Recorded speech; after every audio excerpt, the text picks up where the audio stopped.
Yo quiero agradecer que esté con nosotros a Ramsés Pech, usted lo conoce, especialista, analista económico. Y bueno, Ramsés, ayer justamente queríamos platicar contigo sobre ese tema, pero hoy en esta dinámica, en esto que se viene, pues platícanos, va a haber efectos importantes en la economía general, pero me parece que también los más afectados van a ser los americanos. ¿Cómo estás? Muy buenos días. Muy buenos días, ¿cómo estás? Te mando un gran saludo. Pues muchas gracias, Ramsés. ¿Cuál es tu análisis? ¿Qué es lo que viene? Y bueno, ¿cuál sería justamente parte de lo que podemos esperar a raíz de esta entrada en vigor de los aranceles? Bueno, primero, a ver, creo que lo que hay que entender que el sector agrícola representa el 4% de las exportaciones que tiene México hacia Estados Unidos, en donde el aguacate, que es principalmente una de las cosas que se exportan por parte de México, hoy estamos viendo países como Perú y varios países de Sudamérica que pudieran sustituir la producción que nosotros estamos enviando. En cuanto al jitomate, es algo medio complicado, eso es lo que hay que dejarlo, muy complicado para Estados Unidos. Y la realidad es que los aranceles no es que van a pegar directamente a la economía, sobre todo en el sector agrícola, porque Estados Unidos dependerá a quién está seleccionando y sobre todo tienen cuidado en cuanto a los aranceles en el tipo de, sobre todo los alimentos frescos, como vamos a llamarlo así, pueden ser sustituidos por alguna parte del mundo. En donde vemos todo esto de los aranceles es que el 82% de todo lo que exportamos en el mundo va a Estados Unidos y casi de todo ese 100% que exportamos nosotros, casi un 60, un 70% se refiere a la parte automotriz. Entonces, hay que entender que los aranceles que está poniendo básicamente no es para que afecte a la economía de Estados Unidos, sino es para romper el vínculo de ciertas empresas manufactureras de automóviles principalmente que están en México y la tendencia es que se regresen hacia los Estados Unidos. Si hablamos respecto a Canadá, bueno, pues Canadá ya tiene platicado el tema y Canadá sobre lo que vemos es que no se impuso aranceles por el momento al sector energético.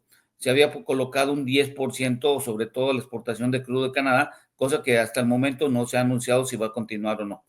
Pero la realidad es que Estados Unidos sí se puede tener una inflación, pero esto va a depender de cuánto tiempo van a poner los aranceles. Y aquí es una de las preguntas principales. ¿Qué tanto tiempo los que exportan algo a Estados Unidos de México van a poder aguantar este tipo de aranceles ante la caída de sus exportaciones? Y esto va a lacerar la producción de cualquier cosa que nosotros estamos exportando en el mundo. Sí, por supuesto, viene un efecto que va a ser complejo para muchos sectores, otros evidentemente en las inversiones van a tratar pues de irse para allá, pero también Ramsés, en ese aspecto también tiene que ver mucho lo que se dejó de hacer justamente en el sexenio anterior, que es justamente el combate al fentanilo, al tema de los cárteles mexicanos. ¿Cuál sería tu consideración en ese aspecto? Porque al final de cuentas hoy está repercutiendo y ya antes habían tenido pues esas charlas López Obrador y Donald Trump en su primer periodo. Sí, pero a ver, hay que entender algo muy importante y contextualizamos a tu pregunta. Hoy en el mundo, si ustedes vieron la semana pasada, vemos una Ucrania y vemos un Estados Unidos, un Rusia y la Comunidad Europea que amagan con supuestamente guerras bélicas. Eso no va a existir, no va a haber, como dijo el presidente Trump, que fue muy exagerado la Tercera Guerra Mundial. Lo que va a haber son guerras comerciales en donde cualquier pretexto que pueda ser utilizado para poder empezar una guerra comercial va a ser tomado. Y uno de los pretextos que ha tomado Estados Unidos es esto, lo del trasiego de lo que vemos nosotros del fentanilo y todo lo que la migración y todo esto es un pretexto que se ha tomado para iniciar un reacomodo, sobre todo en los Estados Unidos. Este pretexto que se está tomando también lo está tomando hacia Europa y lo está tomando en cuanto a lo de la forma como discriminan a las empresas en Estados Unidos. Y una de las formas que está haciendo Estados Unidos de Europa es lo del gas natural. Hoy en la mañana amanecemos que tienen problemas en Europa con el gas natural. Estamos viendo en Canadá, estamos viendo una guerra con China también, que del 10% pasó un 20% de aranceles. Y esto es lo que tenemos que conllevar, es entender.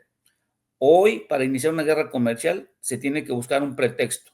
Y el pretexto que se buscó es esto, lo de las drogas y sobre todo la parte de inmigración. Que no se hizo nada en el sexenio pasado, bueno, pues tenemos que analizarlo y como dicen los políticos, la historia juzgará.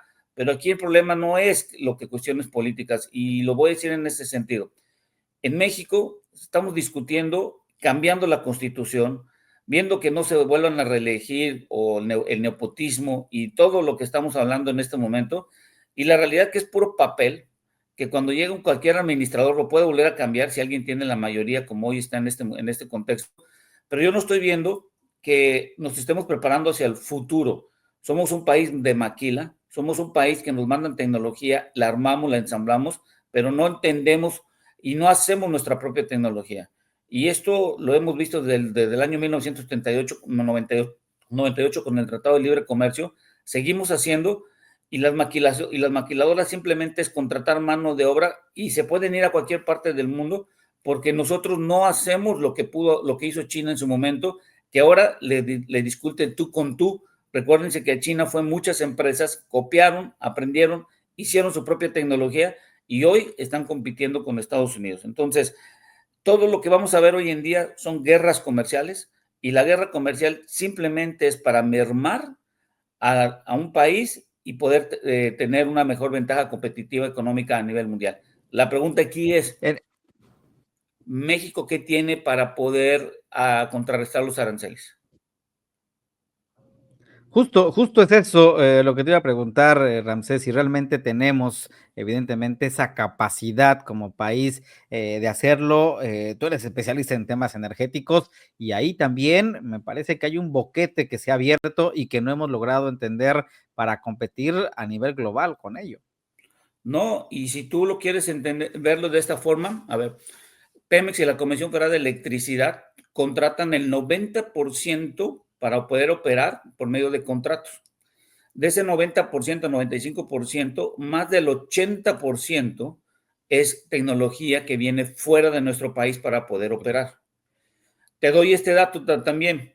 Por ejemplo, en México el año pasado, lo voy a cerrar en números, se construyeron 4 millones de carros, de los cuales esos 4 millones, el 80% de los carros se van a Estados Unidos, donde hay marcas alemanas, chinas, coreanas, japonesas y de Estados Unidos. La China se queda aquí toda la producción. Pero lo que son los carros de Estados Unidos, la marca Chrysler, Ford y General Motors, esos mandan casi entre el 80 y el 90% del total de su producción y Nissan manda el 30% a 40% Estados Unidos. Entonces, ¿qué quiere decir todo esto? Que la realidad México no tiene nada y aunque pongan aranceles, pues Estados Unidos lo dijo ayer el presidente Trump, es muy poco lo que nos puede afectar porque nosotros importamos, les mandamos nosotros cuando menos 200,000 millones de dólares y ellos nos venden más de 400,000 millones. Aquí la pregunta es, ¿cuánto tiempo van a tardar este porcentaje de arancel que acaban de poner el día de hoy? Y eso, el tiempo nos dirá qué tantas empresas mexicanas que ensamblan tecnología o en su momento dado hacen exportación de algún alimento fresco, bovino o cualquier otra cosa, pueden durar ante una falta de compras de los Estados Unidos o alguien que nos sustituye en el mundo ante los aranceles que se están poniendo. Así es, sin duda van a ser retos fundamentales y pues ahora que la presidenta Claudia Sheinbaum justamente ha anunciado medidas, habrá que ver si estas medidas también van a poder ser soportadas evidentemente para el tema económico y que las discusiones que hoy se están tomando justamente en el Congreso de la Unión puedan ser enfocadas a ello y no precisamente nada más a seguir viendo su beneficio y precisamente no atendiendo el tema comercial que hoy justamente a todos los agarró, pero bueno, nada más sentado, Ramsés. Como siempre, te agradezco mucho esta participación. ¿Algo más que quieras abundar? Sí, nada más que en Quintana Roo hay que tener cuidado. A ver, el tipo de cambio se subió. ¿Estamos de Sí. acuerdo? ¿Qué significa? Acuérdense que Quintana Roo depende mucho del turismo. Si el dólar vemos que está hoy en día como lo estamos viendo, posiblemente podamos tener una derrama económica dependiendo mucho de las condiciones y de la atracción, porque hoy le pueden dar más peso por cada dólar y hoy que viene lo de Spring Break y todo lo que viene en estos días, hay que ver que ese tipo de cambio pues pueda ayudar sobre todo para poder tener una mayor derrama económica y eso creo que tiene que Quintana Roo aprovecharlo. Sé que el tipo de cambio a muchos fuera de las zonas turísticas no conviene, pero pues hoy un turista por cada dólar Claro. que cambie va a recibir más pesos. Sí, sin duda, y eso lo vimos justamente todavía el año pasado, cuando las casas de cambio tenían el dólar pues por arriba, justamente en esto, y bueno, finalmente ayudó al tema económico y habrá que ver, evidentemente, y capitalizar todo ello. Como siempre, Ramsés, te agradezco mucho por estar con nosotros en Agenda QR.